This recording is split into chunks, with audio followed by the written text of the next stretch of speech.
This is awesome. Let's get right into it. We have a lot to talk about. This is some of the best news among all the negative news about Uber and Lyft.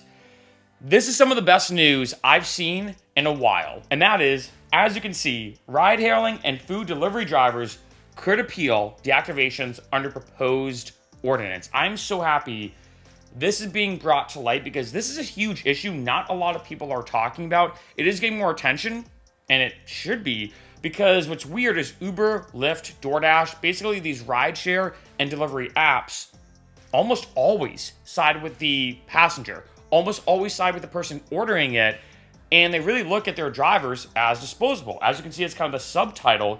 Uber and Lyft drivers complain of being deprived of their livelihoods while passengers retaliate by making false claims against them.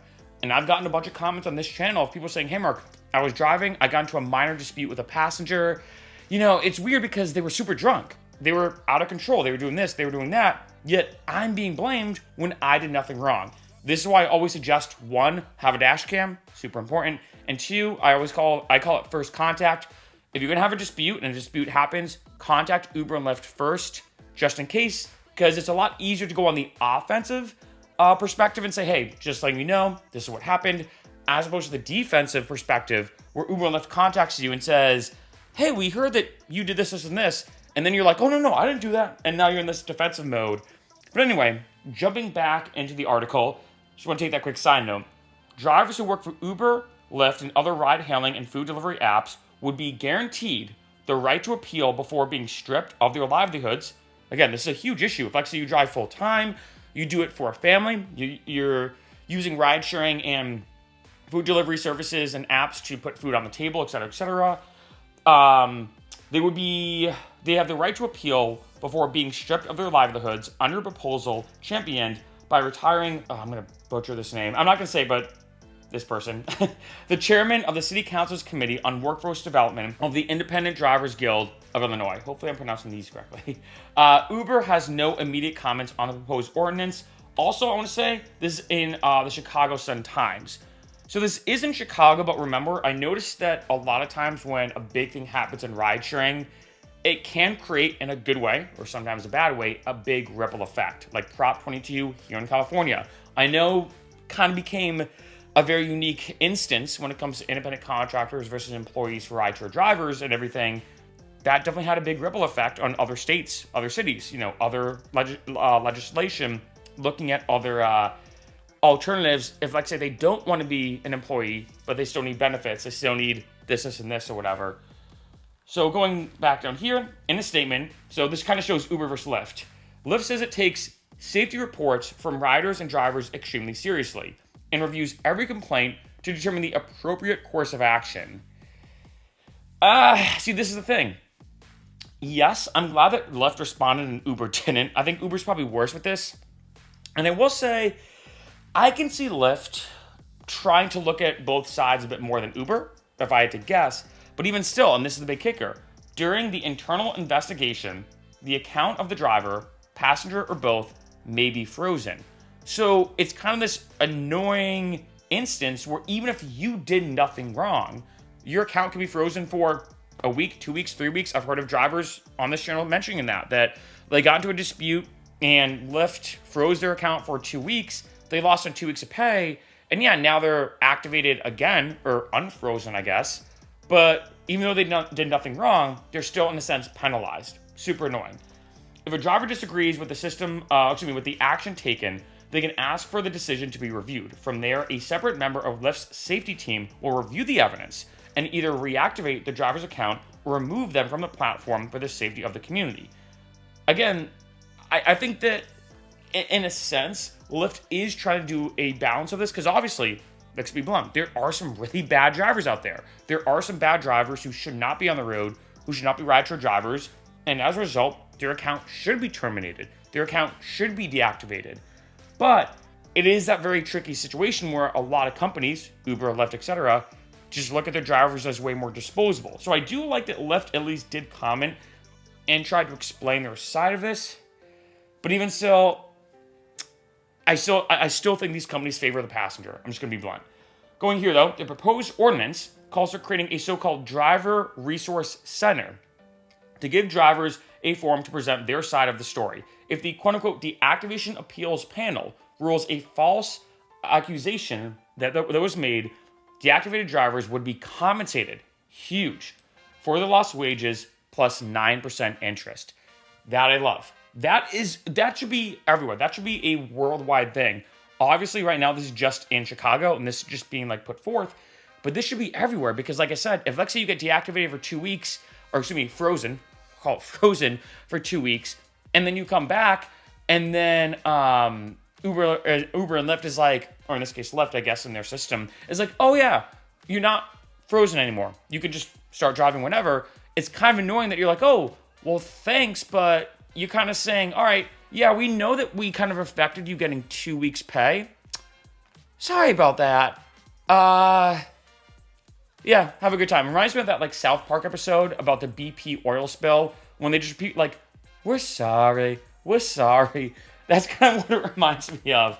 But in this case, like I said, which is good, if they do realize, you know what, we actually did screw up, they get compensated for the lost wages plus 9% interest, so that's pretty awesome.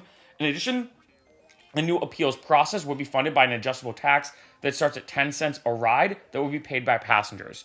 I'm not going to lie, for me as someone obviously who takes Ubers and Lyfts, one, not an issue at all. Two, I'm going to be honest, 10 cents a ride, I feel like most people wouldn't even notice that. I mean, it's only 10 cents extra, and I think that is huge, you know? And again, they're talking about, as the article continues, right, that a bunch of drivers explaining how they got deactivated, quote unquote, the deactivation nightmare that began, you know, when, let's say, a passenger, and this happened to me too, heard the pop of a beer can, told his passenger to finish it quickly or throw it out when he pulled over, and then, of course, you know, boom, Uber said why you left the scene of an accident. Somehow it was his fault because he asked the passenger to pour out his beer or not have alcohol in the car or an open container in the car.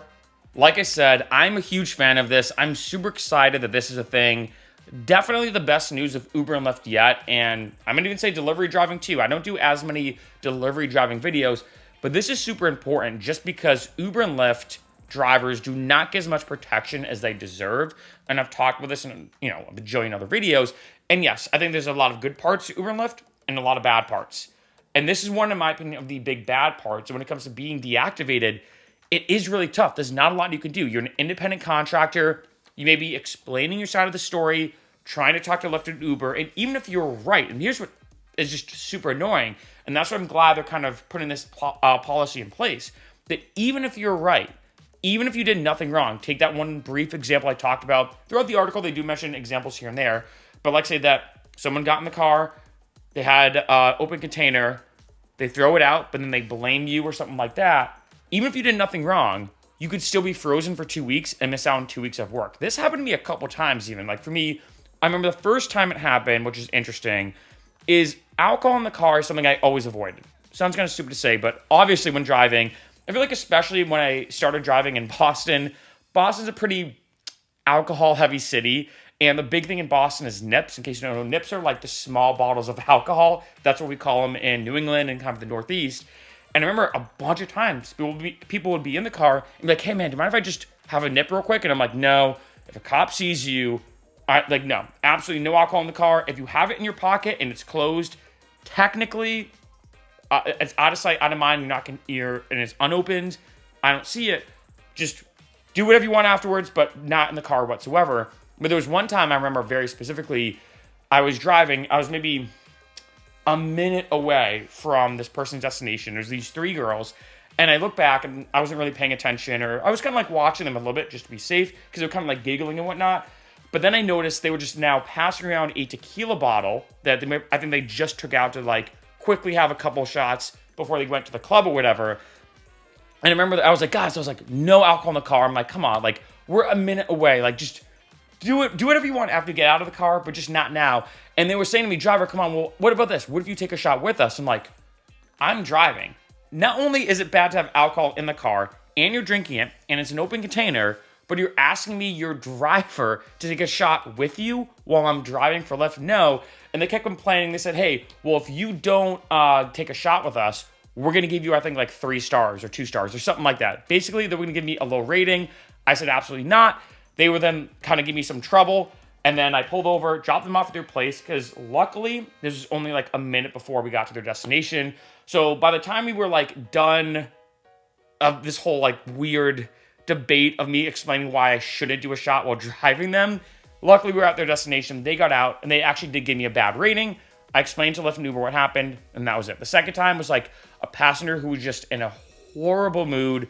They were complaining about everything. The only bad ride I've ever had, being honest, even though the girls were kind of annoying with the tequila, to me, they weren't like being super mean. They were just being kind of drunk, being like, come on, that kind of thing. But I had one passenger, only one, knock on wood so far, that was horrible to drive. And they did give me a really bad rating, and they did report me. And the biggest thing is I contacted Uber and Lyft kind of ahead of time. And I said this before, and I said, hey guys, just so you know, this is what happened. The passenger got in the car. They were being unbelievably rude to me, super disrespectful. If you look at every ride I've had up until this point, I've pretty much gotten 5 stars, almost every single ride, positive reviews. I just want to give you the heads up. And Lyft was like, hey Mark, thank you for letting us know. We did see she gave you 1 star. She said that you were rude. I think they even like removed it from my account. I'm not sure exactly what they did. But what was good about that is by contacting them first, I didn't have to worry about this whole situation, right? But here's the thing, especially now in this day and age, I feel like that back in the day, I never really heard about drivers being deactivated or something happening to their account. Now, though, this is pretty, I don't say it's super common, but it's common enough where something like this needs to be in place. And I really hope that the rest of the country, and might even say the world, kind of follows suit with this mentality of, hey, if there's a dispute between a passenger and a driver, and like say there's a good sufficient evidence and a good claim from the driver as to what happened, and they're able to prove their side of the story, they should not get frozen. And in addition, not only should they not get frozen and lose out on all that money, but I think even starting from the beginning, they should not be frozen at all where they don't have to lose out on that money. I feel like from this, I think this, hopefully it has gotten passed. This is, let's see. Okay, this is a proposed ordinance. So I just had to double check. So it's not been passed yet. It's proposed. And I feel like, and I really hope this goes through, because if it does, I feel like on Lyft's end, as opposed to Lyft saying, sorry, you're frozen, we don't know, so we're going to err on the side of caution. We're just going to freeze your account and maybe unfreeze you when we feel like it. Now, Lyft has to say, ooh, is there enough evidence? It's kind of like in this situation, you're almost guilty until proven innocent as a driver. When it comes to a passenger, you're always right? And as we all know, the customer is definitely not always right. So I feel like in this situation, in a good way, both Uber and Lyft will now have to say, oh, actually, we can't just deactivate anybody anymore and just not have any issue. Like, it's not even a slap on the wrist for Uber and Lyft. If they deactivate your account or freeze it and unfreeze it or unactivate it or reactivate it or whatever, nothing happens to Uber and Lyft that's negative. But in this case, now there is a penalty. There is a penalty. And I think that's huge. And I hope this passes. And I really hope all the other cities, states, and countries follow suit.